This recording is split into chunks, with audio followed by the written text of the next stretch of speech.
What's the meaning of Aladdin's cave? Aladdin's cave. Aladdin's cave. Aladdin's cave. Aladdin's cave. Aladdin's cave.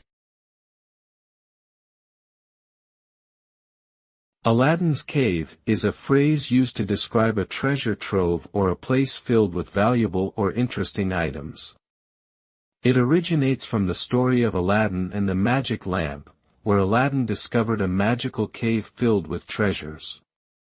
The phrase can be used to describe a store, a flea market, or any place that is filled with an eclectic mix of fascinating and valuable items.